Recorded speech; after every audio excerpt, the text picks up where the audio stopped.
All right, welcome back. We're going to do the last routing protocol, configure the last routing protocol, okay, which is OSPF. Now that you're going to have it in the CSEN, just want to give you a little heads up on what you're going to be looking at. All right, so yeah, put the things in red that you really need to pay attention to. When you're configuring OSPF, this number right here is from 1 to 65,535. That is your process ID because OSPF creates a database, okay, and it maintains and follows that database. It gets a hold of it by the number that you choose. So this deals with the database, internal database that it has. All right, here you actually put the network, the real network that it's at, because here you're allowed to put a wildcard mask. Okay, you're allowed to put a wildcard mask, and then the area, single area. All right, so we're just going to do single area. I believe in ICND2, when I put out the course, it'll be multiple area as well. Okay, so here's single area OSPF. You need to know it, very simple to do. You can see all the networks are there with their wildcard mask. No need for no auto summary. You don't need no auto summary because it doesn't summarize it. You're using a wildcard mask. You're giving the exact mask that it has. Okay, and of course the area. So let's get to it. We're going to use the same lab. Now I want you to pay attention to what happens when we do the lab, because we're doing the same exact lab. Nothing has changed, okay? So again, let's click on router 1 here. Let's bring it to this side. We'll pop this right here. Okay, let's bring it a little bit over here. You know it's lab by memory by now. Let's give me more room for the router. Let's hit enter. So enable. Let's look at the routing table first. So you can see that nothing's changed. We have D's. There's a D. If you can't find the D, where's the D? Here's a D. There's a D. Everywhere there's a D. Right? Why? Because we're running EIGRP. Okay. So let's do our routing protocol OSPF. Config T. Router OSPF 1. Network 10.1.1.4. 0.0.3. Area 1. What happened there?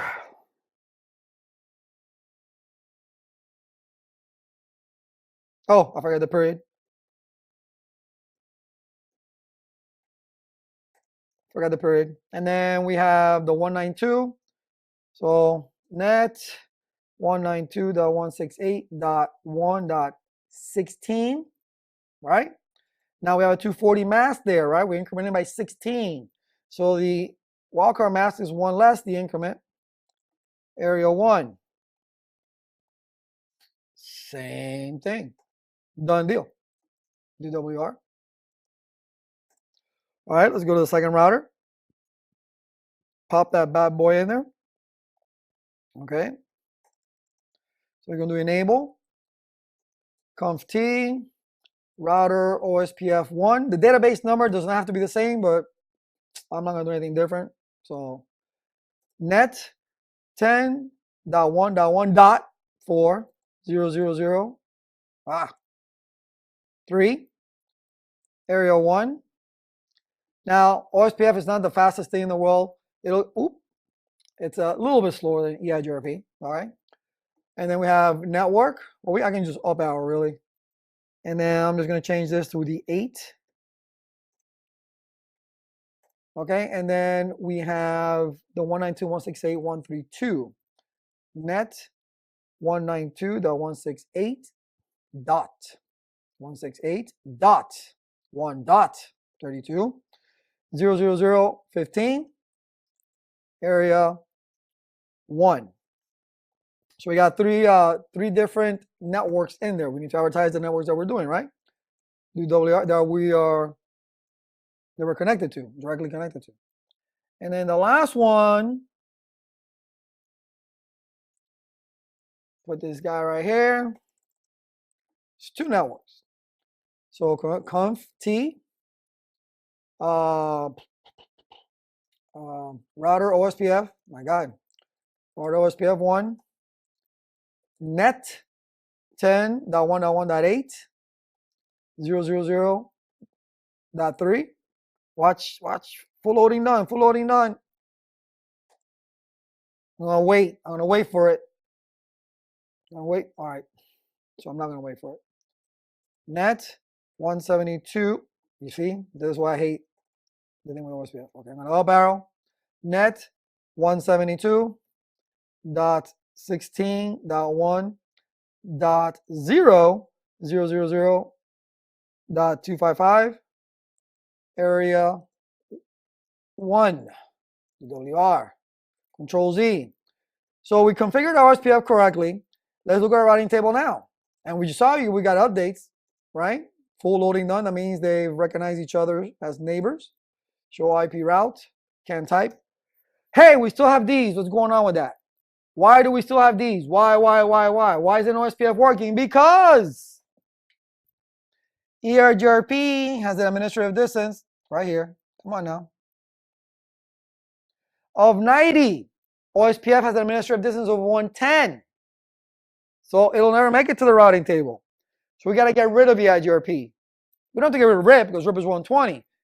OSPF is 110. It's lower. So let's get rid of EIGRP. And I forgot what number we use for EIGRP. 100. Okay. So we go to global configuration. I'm going to do no router EIGRP 100. Do WR. Let's go to the second router. I'm going to exit here. No router. Okay. No router EIGRP or EIGRP 100. Do WR. And let's go to the first router.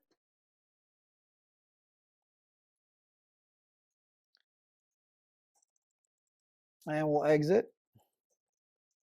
And do the whole time expired because, hey, what's going on? No router, EIGRP 100, enter, do WR. Now let's take a look at the routing table. Show IP route. Look at that, we got O's. Let's open this up a little bit. I'll stand up. Do an up arrow. Yeah, okay. See, now we have O's. I'm gonna get on this side. Now we got O's. We got the 10.118 that we're learning about. We got the 172.16 1.0, and we got the 192.168 1.32 that we're learning about. So it's working. It's working. So right here from this router 0, let's go to the other network. So the network at the end is the 172.16 1.0. Because look at the administrative distance. Right? I told you it was 110. Okay, so it's lower than RIP, but it's greater than EIGRP. That's why we have to get rid of EIGRP. So we're going to ping 192.168.1. Let's see, 32, 64, 63, 62, 62. Should be. No, 32, 64, 96, 94. Control Shift 6. Sorry.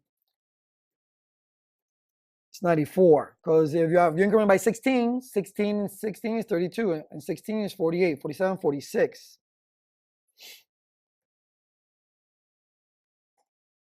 And we have connectivity to the fast Ethernet interface on the last router. We have full bangs going all the way across. So you can see OSPF is not that difficult to configure. Show IP protocols. You see that we are running RIP at the same time, and we're running OSPF. Okay, we're running OSPF 1. So we're running both routing protocols, but because RIP has an administrative distance of 120 and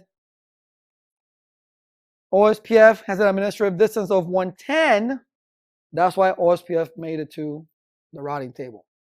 Heads up for your ICMD2.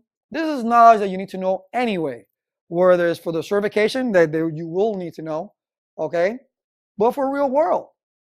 Okay, so this is why I'm giving it to you, just the basics of it. All right, RIP version 2 is the one for the CSENT. Focus on that. But you need to learn the rest of these. These are the primary 3 routing protocols that you need to be aware of. And with that said, I'll see you in the next one.